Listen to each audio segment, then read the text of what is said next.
All right, all that's left is to give it a startup. Stay tuned for more content on the new Portofino. Exciting. Something very unexpected. I'll see you in the next video, which is probably like the first drive of the thing, which will be the second drive because of Monterey. You get the idea.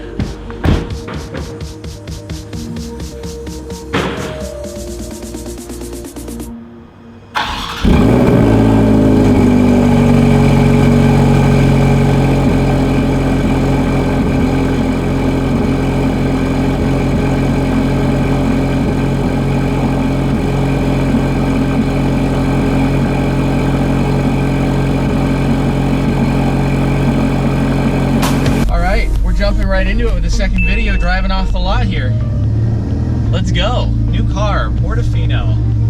Gonna try to not scrape on a bad driveway out here. It's so funny that for a Ferrari dealership, the driveway out is so bad. If you had a loft, you would need to get the wood planks out in order to ensure that you're not scraping that thing. But here we go. Obviously, we've already driven it before.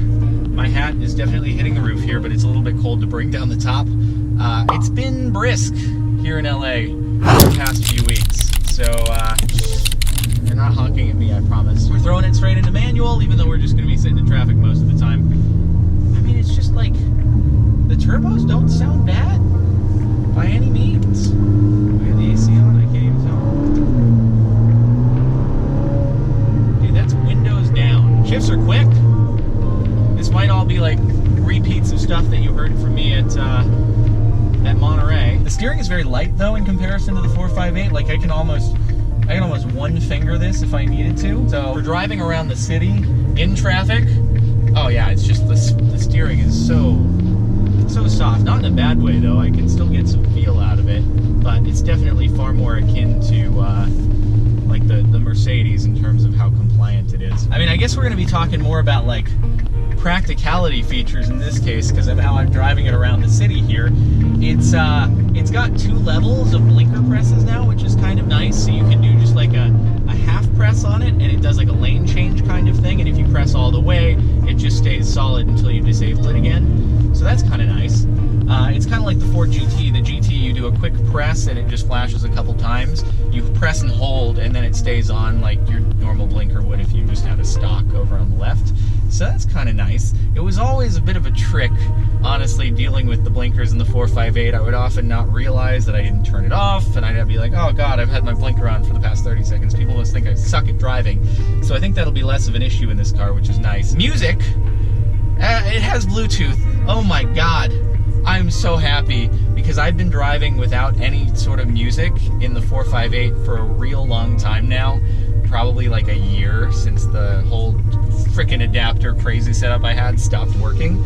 So look, it's nice to listen to the engine and it's a pleasure in the 458, but sometimes you want some music if you're on a long drive, because like the droning on of the engine when you're holding constant speed on the freeway, for example, it actually, like, I think it contributes more to like sleep fatigue. So it's nice to have the option at the very least, even if times like this when we're on the video, it's good to be able to hear the engine. Everything is just so much more modernized in the interior. Granted, this is more of the practical Ferrari versus the 488 is going to be a little bit more akin to the 458, but we got memory seats in here. These are much more comfortable comfort seats. So it is electronic adjustments. You can get that in the 488 if you want to. It's just, you know, I like the race seats if they're an option, but they're not an option in the Portofino. Otherwise, it is a pretty similar layout. All the controls are the same. You've got your R, auto, race start buttons down here. The shifters, you shift up to put it into drive in the beginning. So it feels very similar. The suspension is a little bit nicer, I think. It's hard to explain.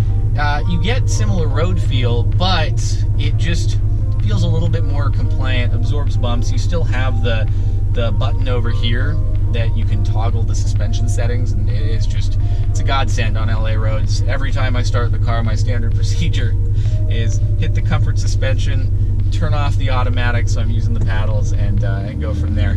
So I'll be sticking with that. It's nice to have sort of the same startup procedure as before. It's something that I'm used to, and I'm sure when I bring it over to the Pista, it's going to be a similar thing. The only issue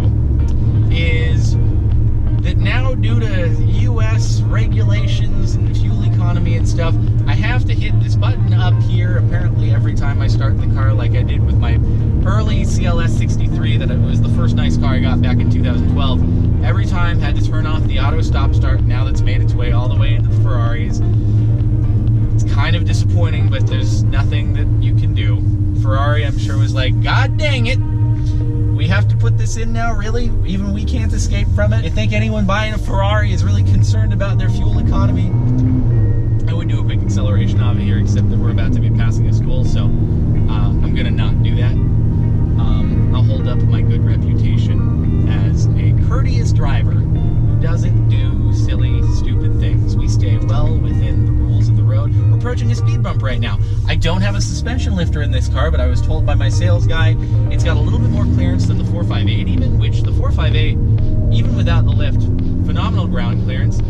Never scraped that one actually once even, which is saying something when it comes to a supercar.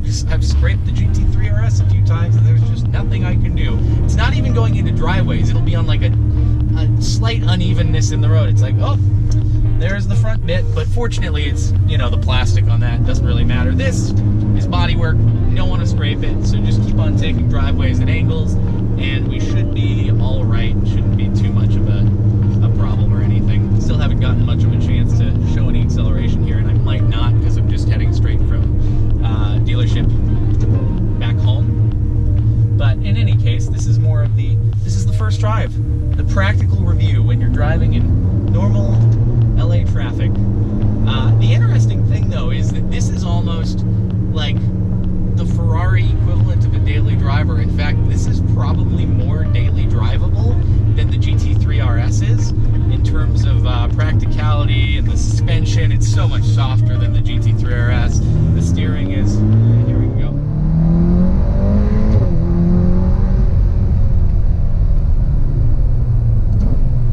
Not bad. I wasn't fully ready to do a good acceleration there, but went out a second.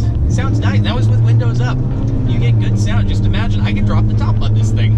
And I'll do that sometime when it's not absolutely freezing cold out, but I will have this through the summer. So trading out a drop top, getting another drop top. Once we get the Pista, that's going to be a hard top.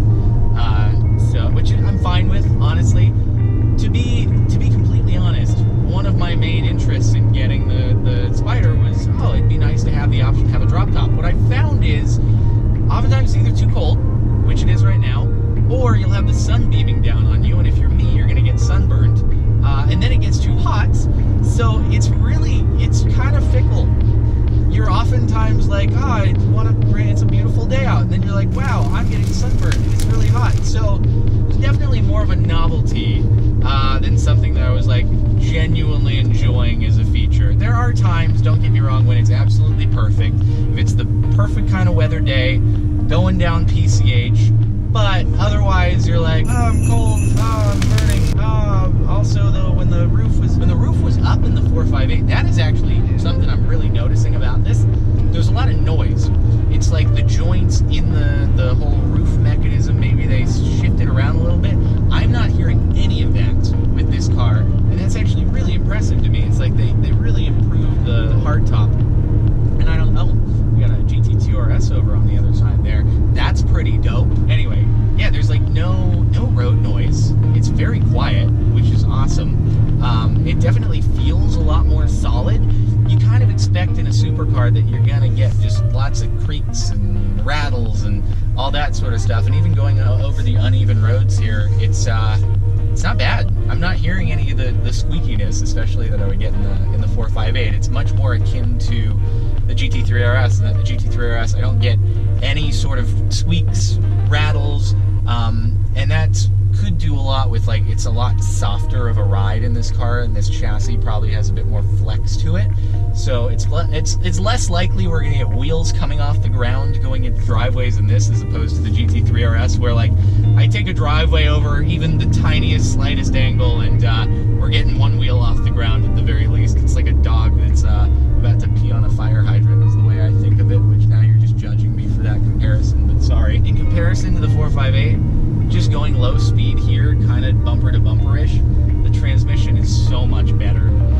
Back in the 458, I don't know if it was the pedal feel or just the clutches, but it was so hard to get the thing to manage a really, really low constant speed without having to just tap the throttle, because you give it just the teeniest bit of throttle, it starts going too fast. Then you back off and it lurches back and forth. I haven't gotten this so far, and it's just something that like I really had to keep in mind. Is like, no, you just gotta barely be touching the throttle to be going at low speed, and I think they've tended to that here. And I'd say that was probably my main complaint with the 458, at least with just driving around LA, because even if you're going for a canyon drive, you have to often get through the city driving bumper to bumper traffic in the beginning in order to get to your destination, and you're just like bucking back and forth at these low speeds. And this thing, I've got a little bit more play with the pedal that I can do at low speeds, and it's not just going all in or all off on the throttle, and I like that. It's so much smoother at low speeds, so just driving around in the city, it's going to be a bit nicer. I know this isn't the stuff you're wanting to hear about necessarily. It's a sports car, you want to hear it loud, high revs, going fast, but again, this is just the first drive, and then we'll get it out there for an actual canyon drive at some point in the not too distant future. Maybe this weekend, depending upon the weather, but it's just been such terrible weather lately that I feel like every weekend we've got rain that we have to deal with, and canyon driving in the rain is just not fun. Not only is it not fun to be going around corners quickly when it's wet, but also you just have all the debris that's coming off of the hillsides. It's hazardous. You come around a corner, there's a giant rock in the road. It's just no fun. So I'll try to get out there, though, hopefully after a little bit of no rain, and we'll be able to get a good run in. But this week has been no rain so far, and I think the forecast is open through the weekend. So we'll see. It might be a good week for it. Anyway, I think that we're, this is probably a good amount of dialogue, verbal diarrhea I feel like I've had here, but I'm excited. It's a new car. I'm happy with it so far, and just this little drive from the dealer back to home, and of course we'll be doing more exciting things with it when we get the opportunity to do so.